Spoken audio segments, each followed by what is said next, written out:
Kalau kita sedang dalam kondisi sendiri, butuh teman curhat, Allah sebaik-baik tempat curhat. Butuh pertolongan, Allah sebaik-baik penolong. Butuh kebaikan, Allah memiliki segala kebaikan. Butuh jalan keluar, Allah lah yang satu-satunya yang punya jalan keluar dari semua kebuntuan hidup kita. Makin banyak masalah, makin dekat sama Allah.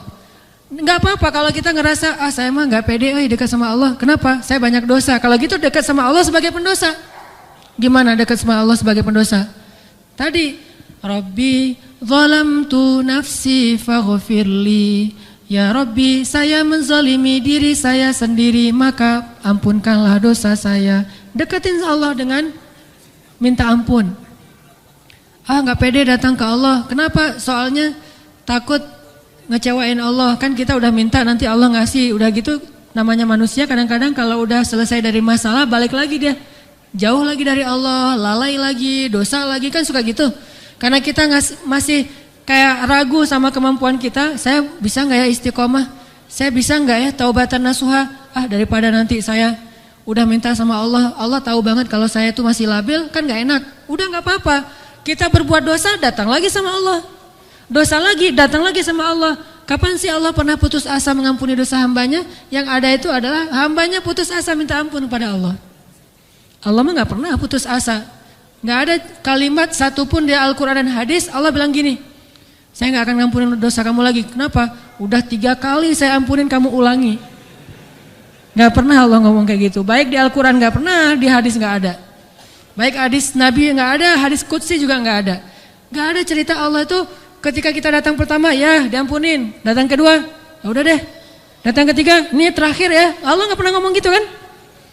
Pas yang keempat tidak ada maaf bagimu. Enggak ada Allah ngomong kayak gitu. Selalu wahai hambaku, qul ya ibadiyalladzina asrafu ala anfusihim. Katakan kepada hambaku yang sudah banyak dosa dan menzalimi diri sendiri. Qul ya ibadiyalladzina asrafu ala anfusihim. Allah tuh baik banget loh sama kita. Allah tahu kita banyak dosa, tapi Allah masih manggil kita tuh ibadi, hambaku gitu coba. Itu panggilan lembut loh dari Allah. Allah kalau kasar panggil nama, ya Hanan, itu kasar tuh. Tapi ya ayah abdi itu lembut. Ada seorang pemuda baru berzina. Akhirnya dia nyesel. Udah selesai berzina dia nyesel, dia taubat pada Allah, dia nangis, dia mandi, dia wudhu. Dia langsung datang ke Masjid Nabawi untuk sholat asar bersama Rasulullah. Pas masuk ke masjid, dalam keadaan sangat takut kepada Allah, nyesel banget dengan dosa yang baru dia lakukan. Dia langsung berdiri di shaf pertama, sholat asar, nangis di dalam sholat. Selesai sholat, dia langsung bersimpuh di hadapan Nabi, nangis, memeluk Nabi dan mengatakan, ya Rasulullah, saya celaka ya Rasulullah, kata dia. Nabi bertanya, kenapa kamu celaka wahai saudaraku? Kata dia, ya Rasulullah, saya sudah berzina. Rasulullah langsung wajahnya sedih dan kecewa. Ya gimana lagi? Udah terlanjur dia lakukan, itu termasuk dosa besar dan Nabi belum dapat wahyu. Intinya itu dosa besar dan Nabi benci kepada dosa besar. Langsung kecewa banget wajah Nabi. Ya Rasulullah, gimana dengan saya Rasulullah? Nabi mengatakan itu dosa besar dan kamu ada tempatnya dalam api neraka dan seterusnya. Nabi marah kepada dia. Tiba-tiba datang malaikat Jibril. Malaikat Jibril mewahyukan ilham kepada Nabi SAW, bukan ayat tetapi ilham. Kemudian baru turun ayat, lalu Nabi tiba-tiba tersenyum. Kemudian memanggil lagi sahabat tadi yang udah pulang dalam keadaan sedih, sini. Nabi tanya, kamu tadi ikut sholat bersama kami? Ya Rasulullah. Sholat asar? Ya. Berjamaah? Ya. Shaf pertama? Ya. Dari awal? Ya Rasulullah. Berbahagialah, Allah baru aja mengampuni seluruh dosa-dosa kamu. Bayangin, sholat asar doang tuh, belum sholat subuh yang lebih luar biasa lagi pahalanya. Berjamaah di shaf pertama. Ya, jadi Allah nyaksiin hambanya yang baru berbuat zina. Allah mau marah kepada dia, tetapi Allah nggak langsung marah, tunggu dulu. Karena Allah itu sabar menunggu seorang hamba bertaubat. Begitu dia datang ke masjid, Allah tuh udah langsung lupa. Nggak mau lagi ngingat-ingat masalah dosa dia. Udah Allah turunkan Jibril datang kepada Muhammad. Jangan kecewakan hambaku yang bertobat itu. Qul ya ibadiyalladzina asrafu ala anfusihim. Katakan kepada hamba-hambaku yang melampaui batas. Allah suruh Jibril datang bilang ke hambaku itu. Katakan kepada hambaku yang baru saja berbuat dosa, la taqnatu min rahmatillah. Jangan putus asa dari rahmat Allah. Jangan putus asa, Allah pasti ngampunin. Innallaha yaghfirudz dzunuba jami'a. Allah ampunkan semua dosa. Ya Rasulullah, tapi saya udah berzina. Allah sudah memaafkan, Allah sudah mengampuni.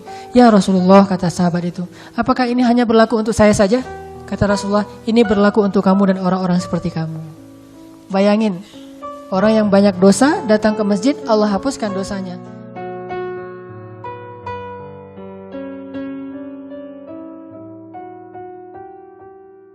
Assalamualaikum waalaikumsalam.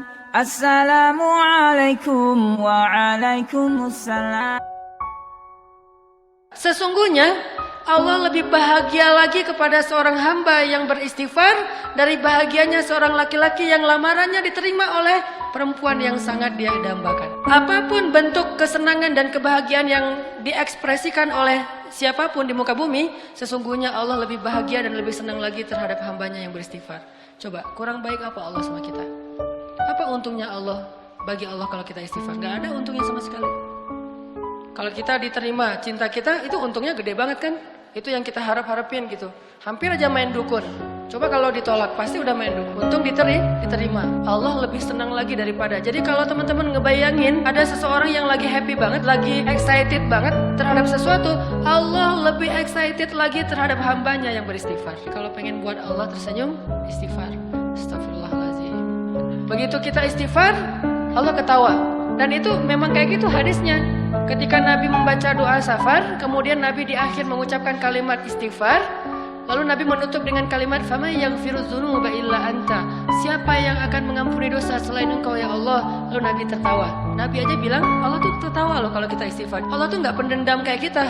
Allah itu membalas sesuai dengan amal. Kalau kita nggak istighfar baru dibalas. Tapi begitu kita istighfar, Allah lupain semua dosa kita.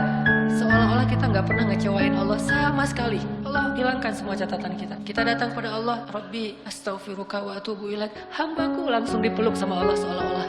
Coba, kita pernah nggak mengkhianati Allah Subhanahu Wa Taala? Allah yang ngasih nikmat, syukurnya ke makhluk. Allah yang ngasih kebaikan untuk kita, ngasih jalan keluar, nolongin kita dalam masalah. Giliran yang manggil Allah, kita nggak datang. Giliran yang manggil makhluk, kita datang. Giliran untuk Allah, kita bilang ngantuk. Giliran untuk makhluk, nggak tidur semalaman pun kita siaga. Kenapa bisa gitu? Karena kita syirik kepada Allah itu bukan dengan menyembah, tetapi syirik kepada Allah itu dengan cinta. Kita menyekutukan cinta kita kepada Allah. Tapi gimana pun kita menyakiti perasaan Allah, begitu kita datang, ya Allah, maaf ya kemarin, nggak apa-apa, udah gak usah ingatin lagi, udah biarin aja. Mau apa, minta. Allah tuh kayak gitu.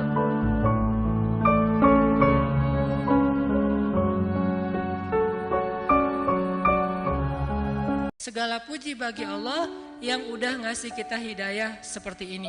Kalau bukan hidayah Allah, pasti kita dalam keadaan tersesat. Jadi teman-teman sering-sering ngucapin kalimat itu biar Allah tambah lagi hidayah. Karena hidayah itu nggak sekaligus. Dari awal dia muncul, dari awal dia masuk ke dalam hati, sampai menjadi utuh itu butuh waktu, nggak sekaligus. Cara biar dia nambah terus gimana? Bersyukur kan? La in syakartum la azidannakum. Kalau kamu bersyukur, aku tambah nikmatku. Nah, salah satu biar ditambah nikmatnya itu nikmat hidayah. Cara bersyukurnya sering-sering ucapkan alhamdulillahilladzi hadana lihada wa ma kunna linahtadiya laula an hadanallah. Segala puji bagi Allah atau makasih Allah yang udah ngasih saya hidayah kepada kebaikan. Kalau bukan hidayah, pasti